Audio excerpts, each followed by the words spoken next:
What if I told you the most powerful empire in history isn't ruled by armies, but by paper?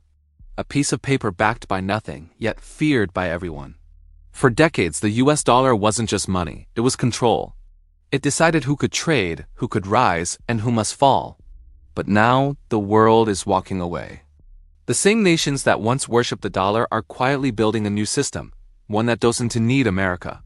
And when that system is ready, the dollar's fall won't look like a crash. It'll look like a betrayal. Because the truth is, the dollar didn't lose its power overnight. America spent it. The story of the dollar was never just about money.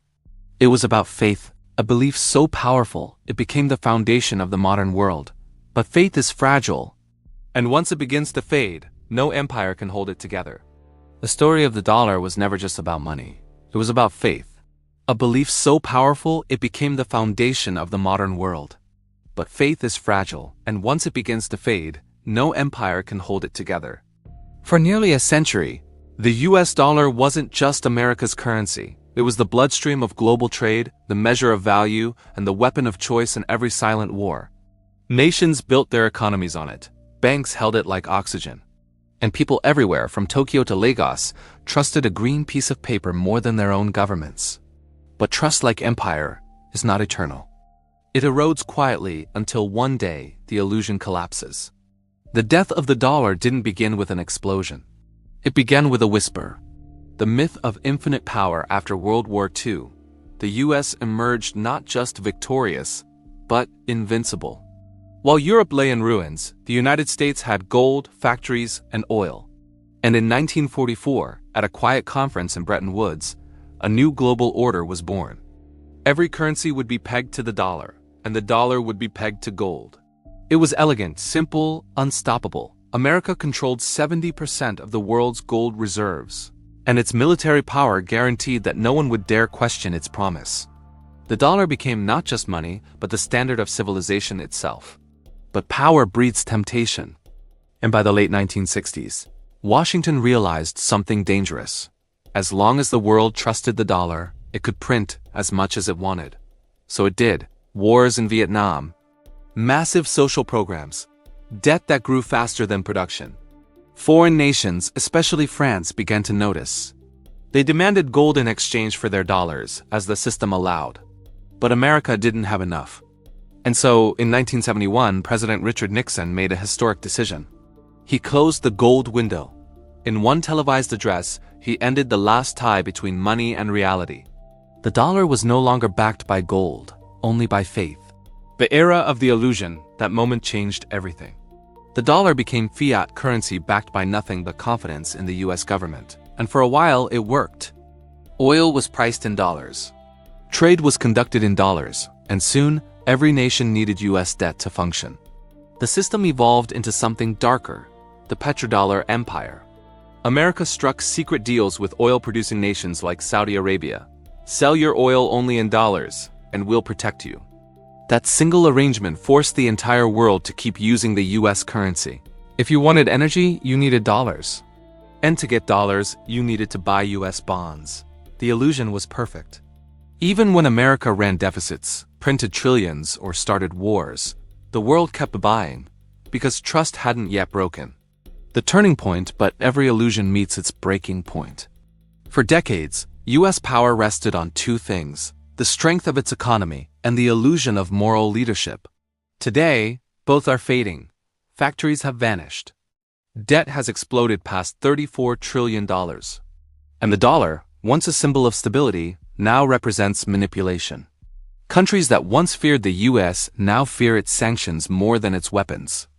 Washington's habit of freezing foreign assets, from Russia to Afghanistan, sent a chilling message to the world. Your money isn't really yours if it's in dollars. That was the moment everything changed. For the first time since World War II, every empire falls for the same reason. It mistakes control for loyalty. The US believed the dollar's dominance was eternal. But when you weaponize trust, you create enemies. And one by one, those enemies began to fight back. For decades, Washington used the dollar not as a tool but as a leash, sanctioning, freezing, and punishing nations through the very system that once united the world. The message was clear: obey our rules or lose access to your money. It worked until it didn't. The first cracks in 2009. Russia and China quietly agreed to trade in their own currencies, the first open act of defiance. Then came Iran, locked out of SWIFT, Afghanistan's reserves frozen, Russia's assets seized. Each sanction was a lesson written in fear. If America could delete your savings with one decision, was the dollar truly safe? The illusion that the dollar was neutral died right there. And when illusions die, systems unravel. The rise of alternatives. China understood before anyone else that empires die from overconfidence. In 2015, it launched its own financial infrastructure, the Asian Infrastructure Investment Bank and SIPS, a rival to SWIFT. It looked insignificant at first. Today, SIPS connects dozens of countries, bypassing American oversight entirely. Russia, India, Iran, and even Saudi Arabia, once Washington's closest ally, began trading outside the dollar. Oil in yuan, gas in rupees, gold in rubles. By 2024, more than 30 nations had joined or sought entry into the BRICS alliance, openly pledging to reduce their dependence on the dollar. This isn't just economics, it's rebellion. After decades of financial submission, nations are rewriting the rules. And ironically, they're using America's own blueprint to do it. When the world stops believing, the fall of a currency never starts with a crash. It starts with doubt. When the US printed $6 trillion in just 2 years, the world watched. Inflation spiked, prices soared, and faith began to erode. The same country that once backed every dollar with gold now backed it with promises and debt. Between 2000 and 2024, America's national debt grew from $5 trillion to more than $34 trillion. Every new dollar created made the old ones weaker. The world noticed. China and Russia began linking their banking systems. India settled trade with the Middle East using rupees. Even small nations in Africa and Latin America started experimenting with local currency swaps. The dollar was still dominant, but no longer essential. The quiet revolutions don't always come with violence. Sometimes they come with silence. A decade ago, the dollar accounted for nearly 90% of global trade. Now it's barely above 55%. The shift isn't loud, it's strategic. Every contract signed in yuan, every oil sale priced in gold, every bilateral deal outside SWIFT, each one weakens the illusion of American control. Yet in Washington, denial reigns. Officials still repeat, the dollar is strong. But so did Britain when the pound ruled the world. So did Spain when silver was king. Every empire believes its currency is immortal, right before it isn't.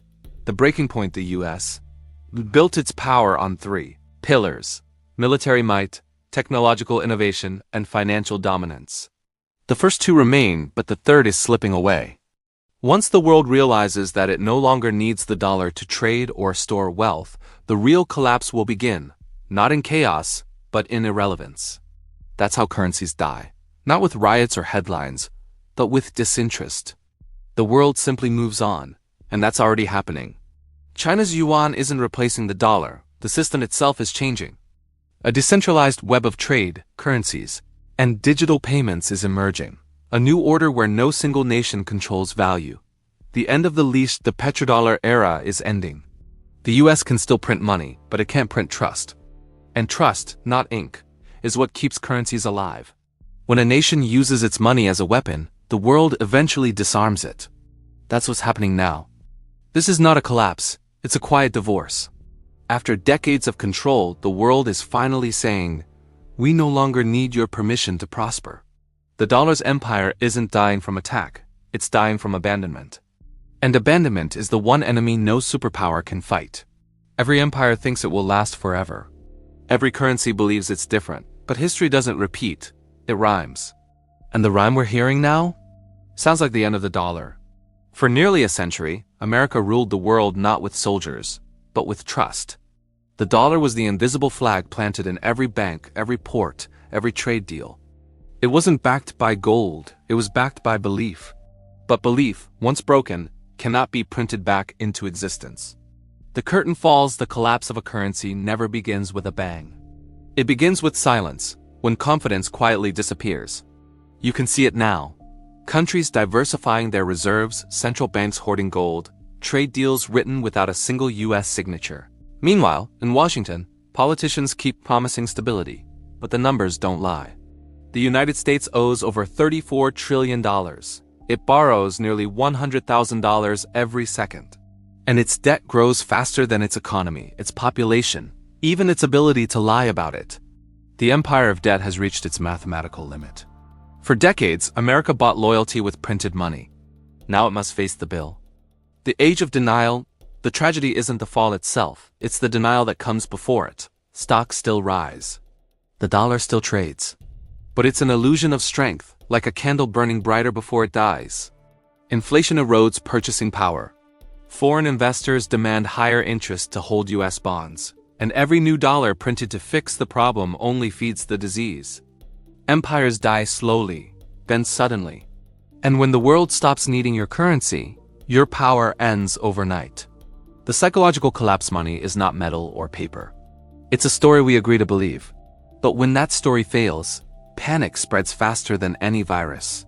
History remembers: Germany 1923, Argentina 2001, Lebanon 2020. Each time, people woke up realizing their savings were worth less than yesterday's breakfast. And once that trust vanishes, it never returns. That's the danger America faces now, not just economic but psychological. When belief collapses, so does order. When people stop trusting the dollar, they start trusting nothing. The reckoning. For decades, America outsourced production, exported inflation, and imported luxury. It built wealth without work, prosperity without productivity. But when the world stops lending, it must live within its means, and that's a future America is not prepared for. Imports will skyrocket in price. Inflation will hit like a second wave. Unemployment will rise as easy credit disappears. And Washington will do what it always does: print more, spend more, promise more, until promises mean nothing. This isn't a recession. It's a reset, a brutal correction of decades of illusion. After the illusion, but collapse is never the end. It's the end of pretending. When the dollar finally loses its crown, the world won't fall into chaos. It will adapt. Regional currencies will rise. Digital and gold-backed systems will spread. Trade will decentralize. Power will fragment. For the first time in a century, money will belong not to one empire, but to the world itself. It will be messy. It will be painful. But it will be real. The final lesson: the dollar story will not end in fire. It will fade in disbelief. People will still use it, but without faith. They will hold it, but without respect. And that's how empires truly die. Not when they are defeated, but when they are ignored. In the end, the fall of the dollar is not the fall of America. It's the fall of the illusion that paper and promises can replace trust and production. It's a warning and a chance, because when money becomes faith and faith becomes fiction, collapse is not a tragedy. It's the truth coming back to collect.